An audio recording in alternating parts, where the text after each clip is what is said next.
I'm going to show you a few things that you can do to improve shoulder mobility. I would recommend that you do these prior to doing strength training.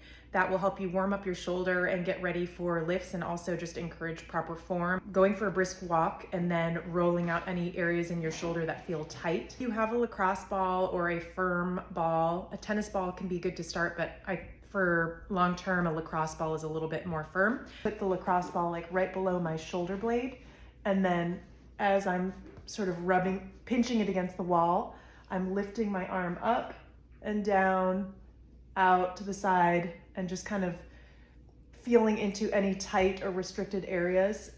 And then after I've done that for about 30 seconds, then I move to a different area, not directly on the bone, but kind of in the soft area next to the bone. I get a lot of tightness right here, kind of on my trapezius area.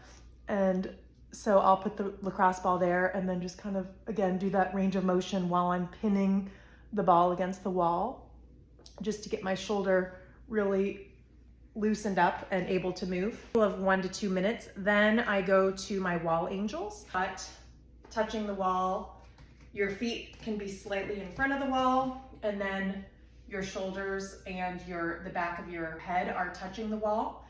Then you're going to flip your hands forward like this.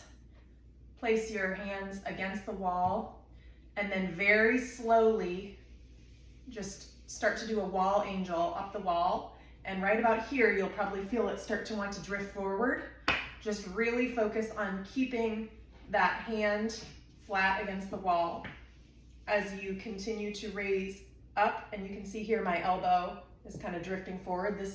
This one always has a little bit of restrictions, so just do your best and use your muscle as much as you can to try and think about flattening your whole hand and elbows towards the wall as you're raising up.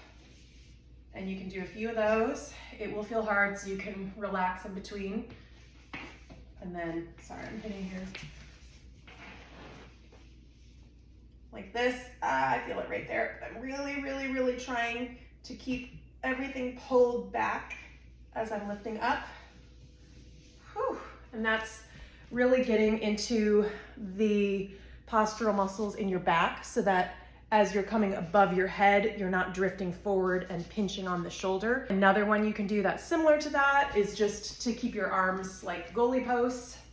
Same thing, keep your butt against the wall, keep your feet kind of out in front of you, keep your shoulders and your back of your head pressed against the wall, turning it like a W, and then just, again, keeping your elbows, forearms, and backs of your hands against the wall, and really just trying to stay as close to the wall as possible as you come up, keeping your hands touched against the wall, and then pulling back as you're lifting up. This one's really good because this is the motion for overhead press.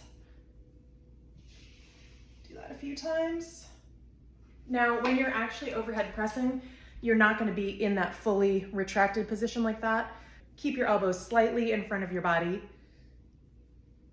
and press overhead without feeling any restrictions in that range of motion.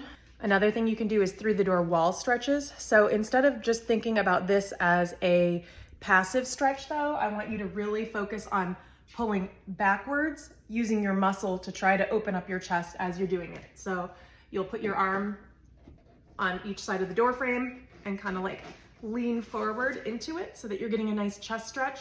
But then also, as you're doing that, think about pulling backwards with your own active strength to really open up that chest. And then you can switch legs, and that will just help open up your entire chest area so that you are less likely to get pinching in your shoulder.